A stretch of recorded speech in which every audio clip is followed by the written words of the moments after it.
नमस्कार, मैं हूं विनीत व्यास तुलसी किड्स माध्यमिक विद्यालय बालोतरा से हिंदी विषयाचार्य। और आज मैं कक्षा पंचमी का हिंदी विषय पाठ्यपुस्तक का तीसरा अध्याय अपनी वस्तु आपके समक्ष प्रस्तुत हुआ हूं लेकर। प्रिय विद्यार्थियों, यह जो अध्याय है ये अपने जीवन में बहुत ही एक महत्वपूर्ण सार लेकर प्रस्तुत होता है, तो ध्यानपूर्वक आप इस अध्याय को समझें। तो मैं प्रारंभ कर रहा हूँ अध्याय। एक महात्मा जी कहीं जा रहे थे। महात्मा जी मतलब कोई साधु पुरुष कहीं पर जा रहे थे। मार्ग में उन्होंने एक स्थान पर दो व्यक्तियों को ऊंची आवाज में बोलते सुना। जब वो महात्मा जी जा रहे थे तो उन्होंने सुना कि मार्ग मतलब रास्ते में कोई दो व्यक्ति है जो बहुत ही तेज आवाज में एक दूसरे से बातचीत कर रहे, मतलब लड़ाई कर रहे थे। दोनों ही हाथों में लठ लिए हुए, लठ मतलब लाठी लिए हुए थे और एक दूसरे के प्राण लेने को उद्यत दिखाई दे रहे थे। यानी दोनों व्यक्तियों के हाथ में लाठी थी और दोनों ही व्यक्ति मतलब एक दूसरे के प्राण लेने मतलब एक दूसरे को मारने में उद्यत मतलब लगे हुए थे। एक कहता कि यह भूमि मेरी है और मैं इसका स्वामी हूं, जबकि दूसरा उस भूमि को अपनी बतला रहा था। यानी दोनों व्यक्ति जो लड़ाई कर रहे थे, दोनों ही एक भूमि को लेकर लड़ाई कर रहे थे।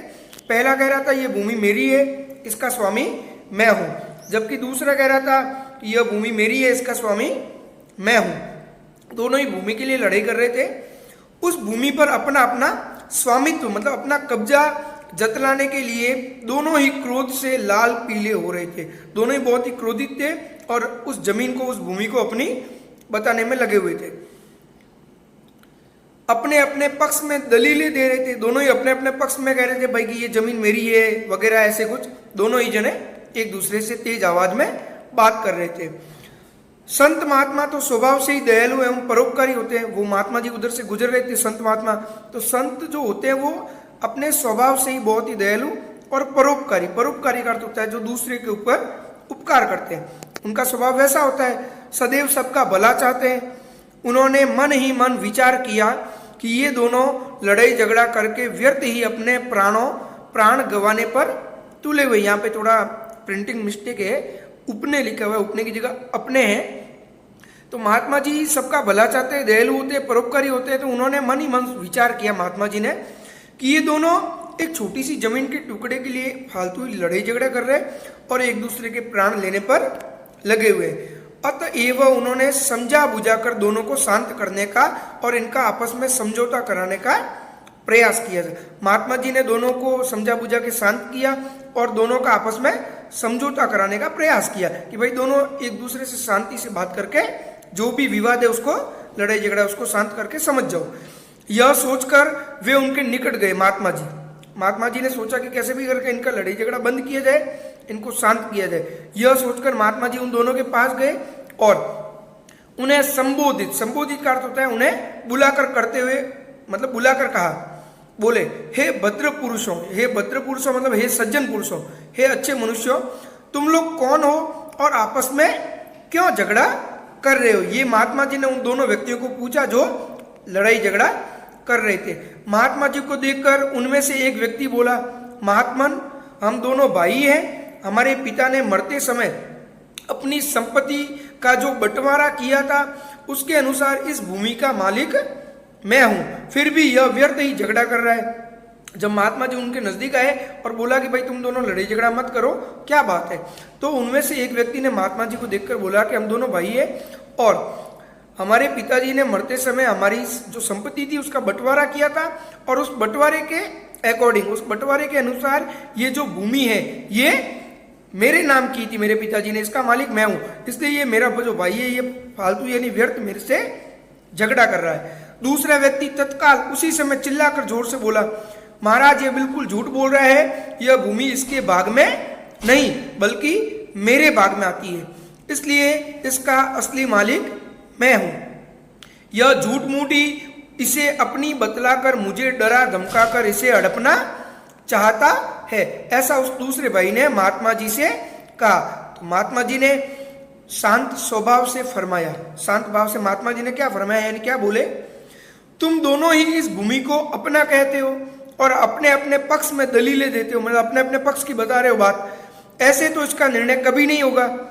इसलिए अच्छा यही रहेगा कि जिस भूमि के लिए तुम दोनों मरने मारने पर उतरू हो, उस भूमि से ही पूछ ले कि उसका असली मालिक तुम दोनों में से कौन है। ऐसा महात्मा जी ने उनको कहा कि तुम दोनों इस भूमि को अपनी अपनी बता रहे हो और तुम दोनों अपने अपने पक्ष में दलीलें दे रहे हो, तो इससे अच्छा ये है कि जिस भूमि के कारण तुम दोनों लड़ाई करने पर लगे हुए हो, उस भूमि से ही पूछ लिया जाए कि उसका असली मालिक कौन है।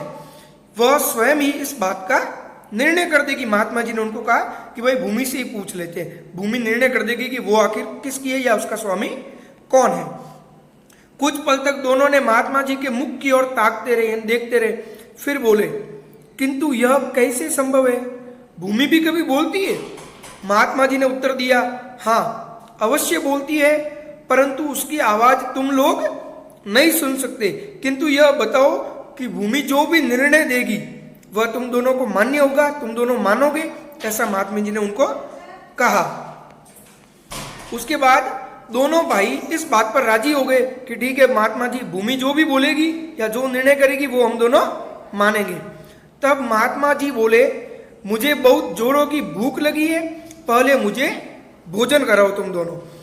वे बोले, भूमि का निर्णय हो जाए फिर आपको डटकर खाना खिलाएंगे। दोनों भाइयों ने कहा। महात्मा जी ने कहा, भूमि का निर्णय तो हो ही जाएगा, वह कहीं भागे थोड़ी जा रही है, पहले भोजन हो जाए ताकि मन और मस्तिष्क कुछ ठिकाने आए, यानी शांत हो जाए। इसलिए तुम दोनों अपने अपने घर से मेरे लिए भोजन ले आओ, तब तक हम यहीं बैठते हैं।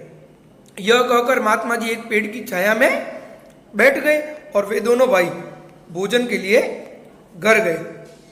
दोनों भाई घर गए और अपने अपने घर से भोजन बनवाकर महात्मा जी के लिए लेकर आए।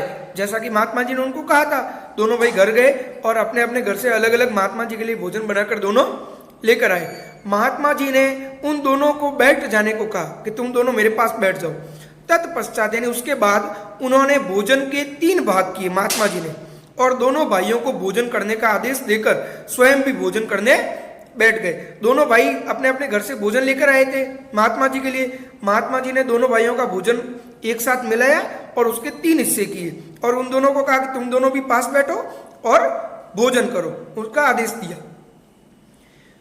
इस प्रकार ऊपर की सब बातचीत, मतलब भोजन वगैरह करते हुए और सब बातचीत करते हुए भोजनादि में लगभग 2 घंटे लग गए, उनकी बातचीत वगैरह होती रही। महात्मा जी की इस समस्त कार्यवाही का उद्देश्य केवल यह था कि उन दोनों का क्रोध कुछ कम हो जाए। महात्मा जी ने ये जो भी किया कि भाई उनको कहा घर जाओ भोजन बना के लेके आओ, फिर दोनों भोजन बना के लेके आए। फिर महात्मा जी ने उस भोजन के 3 हिस्से किए। उसके बाद दोनों को पास बैठकर भोजन करने को कहा, तीनों ने भोजन किया, बातचीत वगैरह हुई। इसमें 2 घंटे लग गए। और महात्मा जी ने ये सब क्यों किया? जिससे उन दोनों भाइयों का क्रोध कुछ कम हो जाए। इस वजह से महात्मा जी ने ये सारी कार्यवाही की ताकि उन्हें समझाया बुझाया जा सके। और हुआ भी यही कि दोनों भाई शांत हो गए, उनका क्रोध कम हो गया और फिर महात्मा जी ने उनको अच्छे से समझाया। ये दोनों जब भोजन से निवृत्त हुए, जब सबने भोजन कर दिया, निवृत्त हो गए भोजन से, तो काफी शांत थे दोनों भाई।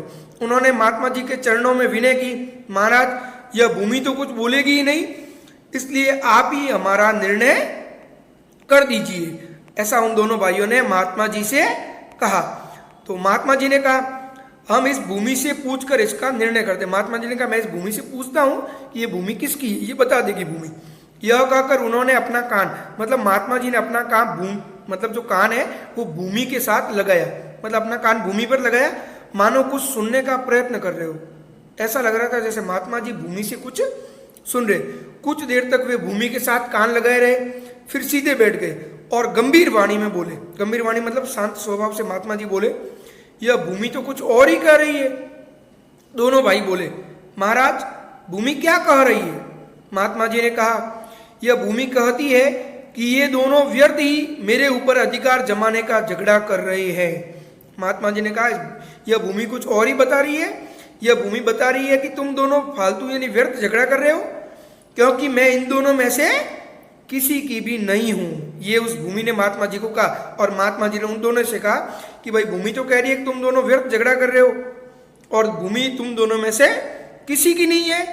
और भूमि ने कहा है कि ये दोनों अवश्य मेरे हैं। भूमि ने तो ऐसा कहा है कि मैं इन दोनों की नहीं हूं और ये दोनों अवश्य मेरे हैं। मैंने इनकी कई पीढ़ियों को पाला है और जाते हुए भी देखा है। भूमि ने कहा कि मैंने अपनी भूमि पर फसल वगैरह लगा के अनाज इनको देकर इनकी बहुत सारी पीढ़ियों को पाला है और इनकी कई पीढ़ियों को यहाँ से जाते हुए भी देखा है। ऐसा भूमि ने महात्मा जी को कहा और महात्मा जी ने उन दोनों को कहा कि भूमि कह रही है कि वह तुम दोनों की नहीं है और तुम दोनों अवश्य उसके हो।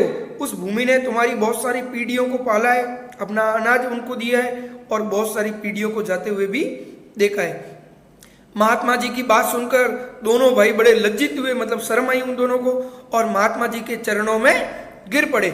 महात्मा जी ने लोहा गर्म देखकर, महात्मा जी ने देखा कि लोहा गर्म मतलब अब दोनों को अपनी गलती का एहसास हो गया है, तो महात्मा जी ने चोट की, मतलब दोनों को जब महात्मा जी ने देखा कि लोहा गर्म हो गया, मतलब लोहा गर्म होने का अर्थ यहाँ पे ये है कि महात्मा जी को मालूम चल गया कि दोनों भाइयों को अपनी गलती का एहसास हो गया है। ऐसा देखकर महात्मा जी ने उनको समझाते हुए कहा, तनिक विचार करो, यानी थोड़ा विचार करो कि जिस भूमि के लिए तुम लोग आपस में झगड़ा कर रहे हो, क्या वह आज तक किसी की बनी है? वह भूमि पहले तुम्हारे पूर्वजों की थी, तुम्हारे दादा की। जब तुम्हारे दादा चले गए तुम्हारे पिताजी की हुई, तुम्हारे पिताजी चले गए तो यह भूमि तुम्हारी हुई, जब तुम चले जाओगे तुम्हारे पुत्रों की हो जाएगी। इस प्रकार यह भूमि आज तक किसी की नहीं बनी, जो तुम लोगों की बन जाएगी। मनुष्य मेरी मेरी कहकर व्यर्थ यत्न करता है। यत्न का मतलब होता है कोशिश, यानी महात्मा जी कह रहे हैं मनुष्य इस भूमि को मेरी मेरी कहकर फालतू का यत्न करता है, प्रयास करता है। यह नहीं सोचता कि इनमें से कुछ भी मनुष्य के अपना नहीं है, मनुष्य के साथ कुछ भी नहीं जाता है। बड़े बड़े छत्रपति, छत्रपति का अर्थ होता है जिनका शासन पूरे आर्यावर्त में फैला हुआ था, राजा भी इन्हें अपना अपना कहकर चले गए, परंतु साथ क्या ले गए? कुछ भी नहीं। वे जैसे कालिया संसार में आए थे वैसे ही कालिया संसार से चले गए। यह भूमि न तो आज तक किसी की हुई है न किसी की होगी। तुम लोग भूमि के इस छोटे टुकड़े के लिए झगड़ा करके अपने अनमोल जीवन को नष्ट करने पर क्यों तुले हुए हो? यह भूमि न तुम्हारी है न तुम्हारी बनेगी। भूमि ही क्या, संसार में जितने भी पदार्थ है, धन संपत्ति है, मकान आदि है, इनमें से कुछ भी तुम्हारा नहीं है। सिर्फ तुम फालतू का यत्न करते हो, कोशिश करते हो कि यह मेरा है, यह मेरा है, बल्कि जब हम सब मर जाएंगे तो हमारे साथ कुछ भी नहीं चलता। तुम्हारी अपनी वस्तु तो केवल भजन भक्ति और तुम्हारे अच्छे कर्म है। अगर तुम अच्छे कर्म करोगे, भगवान की भक्ति करोगे, तो वही तुम्हारे साथ चलेगा। जो लोक परलोक के संगी साथी है, लोक मतलब इस लोक में और परलोक मतलब जब मरने के पश्चात हम भगवान के घर जाते हैं, उस समय भी हमारे साथ केवल हमारी भक्ति और हमारे अच्छे कर्म चलते हैं। से सब तो यही रह जाता है। अतएव आपस में लड़ने झगड़ने और मनुष्य जन्म के मूल्यवान समय को व्यर्थ न करने की अपेक्षा जीवन को अच्छे कर्मों और नाम सुमिरन में लगाओ, भगवान की भक्ति में लगाओ, ताकि तुम्हारा लोक परलोक संवर जाए। तुम इस जगत में भी शांत और खुश रहो और उस जगत में भी खुश रहो। दोनों ने महात्मा जी के चरणों में गिरकर अपनी भूल के लिए क्षमा मांगी। उस दिन से सबके साथ प्रेम का व्यवहार करते हुए, अपने समय को भजन भक्ति में लगाते हुए अपने जन्म को सफल करने लगे। इस प्रकार विद्यार्थियों यह अध्याय संपूर्ण होता है। एक बार पुनः आप इस अध्याय को स्वाध्याय करें और इस वीडियो का श्रवण करें। इसके जो पाठ्यपुस्तक के प्रश्नोत्तर है वो आपकी पुस्तक के अंदर आए हुए हैं, उनको आप अपनी फिर जो नोटबुक या अभ्यास पुस्तिका है उसमें पूर्ण करें। धन्यवाद।